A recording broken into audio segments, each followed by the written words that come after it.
اللهم صل على محمد النبی الأمی وعلى آلہ وسلم تسلیما۔ حضرت عمر رضی اللہ تعالیٰ عنہ کے ارشادات۔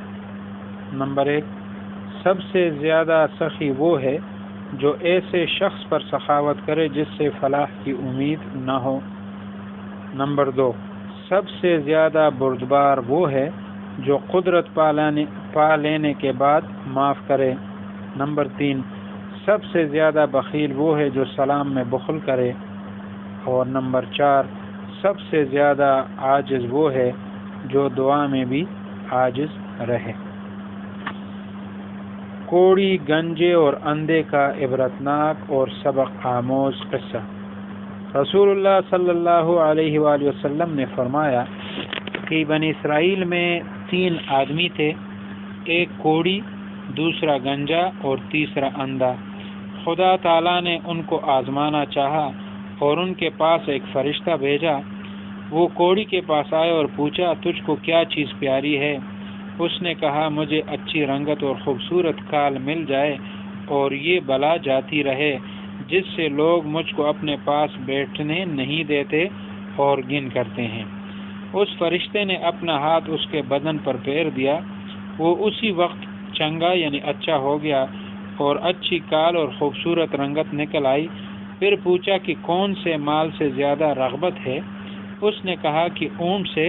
بس ایک گابن اونٹنی بھی اس کو دے دی اور کہا، اللہ تعالیٰ اس میں برکت دے۔ پھر گنجے کے پاس آئے اور پوچھا کہ کون سی چیز پیاری ہے؟ کہا، میرے بال اچھے نکل آئے اور یہ بلا مجھ سے جاتی رہے، یہ لوگ مجھ سے گن کرتے ہیں۔ فرشتے نے اپنا ہاتھ اس کے سر پر پھیر دیا، فوراً اچھا ہو گیا اور اچھے بال نکل آئے۔ پھر پوچھا، تجھ کو کون سا مال پسند ہے؟ اس نے کہا، گائے۔ بس اس کو ایک گابن گائے دے دی اور کہا، اللہ تعالیٰ اس میں برکت بخشے۔ پھر اندھے کے پاس آیا، اس سے پوچھا، تجھ کو کیا چیز چاہیے؟ کہا، اللہ تعالیٰ میری نگاہ درست کر دے کہ سب آدمیوں کو دیکھوں۔ اس فرشتہ نے آنکھوں پر ہاتھ پھیر دیا، اللہ تعالیٰ نے اس کی نگاہ درست کر دی۔ پھر پوچھا، تجھ کو کیا مال پیارا ہے؟ کہا، بکری۔ بس اس کو ایک گابن بکری دے دی۔ تینوں کے جانوروں نے بچے دیے۔ تھوڑے دنوں میں اس کے اونٹوں سے جنگل بھر گیا، اس کی گایوں سے اور اس کی بکریوں سے۔ پھر وہ فرشتہ خدا کے حکم سے اس پہلی صورت میں کوڑی کے پاس آیا اور کہا، میں ایک مسکین آدمی ہوں، میرے سفر کا سب سامان ختم ہو گیا، آج میرے پہنچنے کا کوئی وسیلہ نہیں سوائے خدا کے اور پھر تیرا۔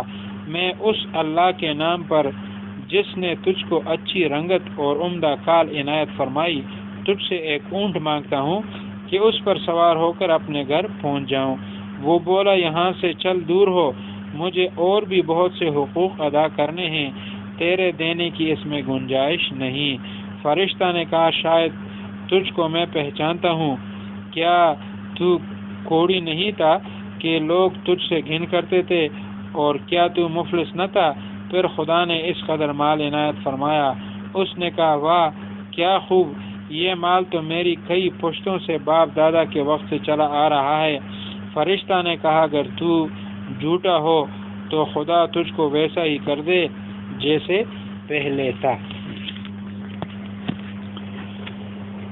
پھر گنجے کے پاس اسی پہلی صورت میں آیا اور اسی طرح اس سے بھی سوال کیا، اس نے بھی ویسا ہی جواب دیا۔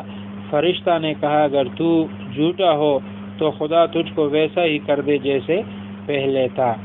پھر اندھے کے پاس اسی صورت میں آیا اور کہا کہ میں مسافر ہوں، بے سامان ہو گیا ہوں، آج بجز خدا کے اور پھر تیرے کوئی میرا وسیلہ نہیں ہے۔ میں اس کے نام پر جس نے دوبارہ تجھ کو نگاہ بخشی، تجھ سے ایک بکری مانگتا ہوں کہ اس سے اپنی کارروائی کر کے سفر پورا کروں۔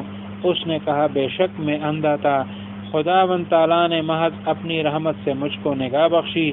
جتنا تیرا جی چاہے لے جا اور جتنا چاہے چھوڑ جا، خدا کی قسم کسی چیز سے میں تجھ کو منع نہیں کرتا۔ فرشتے نے کہا کہ تو اپنا مال اپنے پاس رکھ، مجھ کو کچھ نہیں چاہیے، فقط تم تینوں کی آزمائش منظور تھی سو ہو چکی، خدا تجھ سے راضی ہوا اور ان دونوں سے ناراض۔ فائدہ، حضرت رحمۃ اللہ علیہ فائدہ میں فرماتے ہیں خیال کرنا چاہیے کہ ان دونوں کو ناشکری کا کیا نتیجہ ملا، پھر تمام نعمت چھن گئی، وہ جیسے تھے ویسے ہی رہ گئے اور خدا ان سے ناراض ہوا اور دنیا اور آخرت دونوں میں نامراد رہے۔ اور اس شخص کو شکر کی وجہ سے کیا عوض ملا کہ نعمت بحال رہی اور خدا اس سے خوش ہوا اور وہ دنیا اور آخرت دونوں میں شاد و بامراد ہوا۔ نو اللہ تبارک و تعالی دے منگ ہم د شکر توفیق چې دی هغه نصیب کی، ناشکرین دی اللہ تعالی منگا وساتی، او لئن شکرتم لازیدنکم ولئن کفرتم ان عذابی لشدید۔ اللہ تعالی فرمائی کہ تاسو شکر کوئے نو زب تاسو نعمتونه نور جاتو، او کنا شکر وکړو نو دې سره نعمت نه زیاتیږي بلکې اللہ تعالی عذاب چې دی بیا ډېر سخت نو۔ اللہ تبارک و تعالی دې منګلا خپل په حال باندې د شکر کولو توفیق چې دی هغه راکړي چې موږ خپل حال باندې شکر کوو۔ واخر دعوانا الحمد لله۔